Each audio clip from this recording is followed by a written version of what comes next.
Vaksinasi kini jadi salah satu jalan untuk mengurangi risiko paparan virus corona.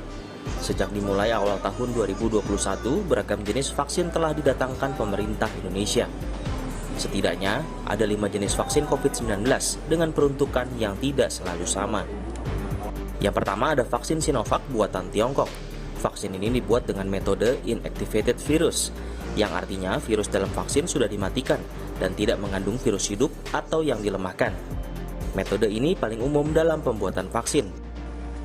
Berdasarkan uji klinik fase 3 di Indonesia, efikasi atau kemanjuran vaksin Sinovac mencapai 63,5%. Selanjutnya vaksin Sinopharm yang juga buatan Tiongkok.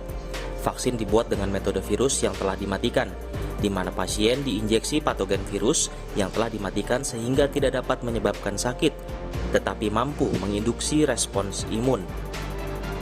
Awalnya vaksin direncanakan berbayar dan masuk dalam program vaksin gotong royong, namun akhirnya ditunda karena respon negatif dari masyarakat. Dari hasil pengujian klinis di Uni Emirat Arab, efikasi vaksin Sinopharm sebesar 78%. Kemudian ada vaksin AstraZeneca, buatan Inggris. Vaksin ini menggunakan platform adenovirus atau merekayasa virus agar menjadi vaksin sehingga mampu menginfeksi virus lain. Sama seperti Sinopharm, vaksin AstraZeneca direkomendasikan untuk usia 18 tahun ke atas. Efikasi vaksin ini adalah 64% pada suntikan dosis pertama dan 70% setelah suntikan kedua. Selanjutnya ada vaksin Moderna buatan Amerika. Vaksin Moderna berbasis messenger RNA dan tergolong jenis vaksin baru untuk melindungi dari penyakit menular. Menurut Pusat Pengendalian dan Pencegahan Penyakit atau CDC, vaksin bekerja dengan mengodekan sebagian protein spike yang ditemukan di permukaan virus corona SARS-CoV-2. Berdasarkan data yang ditinjau Food and Drug Administration Amerika, efikasi vaksin Moderna berada di angka 94% pada usia 18 tahun ke atas. Vaksin selanjutnya adalah yang baru saja tiba akhir-akhir ini, yakni vaksin Pfizer.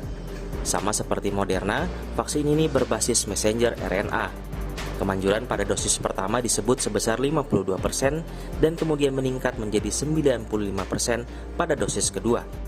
Badan POM mengizinkan pemberian vaksin untuk usia di atas 12 tahun. Meski tersedia banyak pilihan, pemerintah menyebut semua vaksin dipastikan aman dan berkhasiat untuk masyarakat. Pemerintah juga akan selalu mengawasi proses vaksinasi di seluruh Indonesia.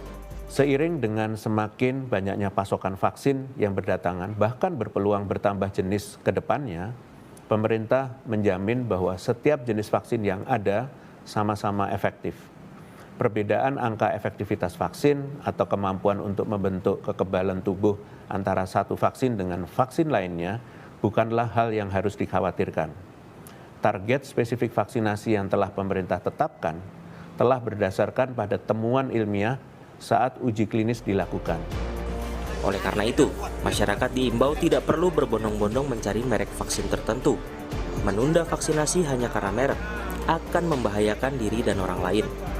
Sebab risiko sakit berat bila terkena COVID-19 akan semakin tinggi. Tim Liputan Kompas TV.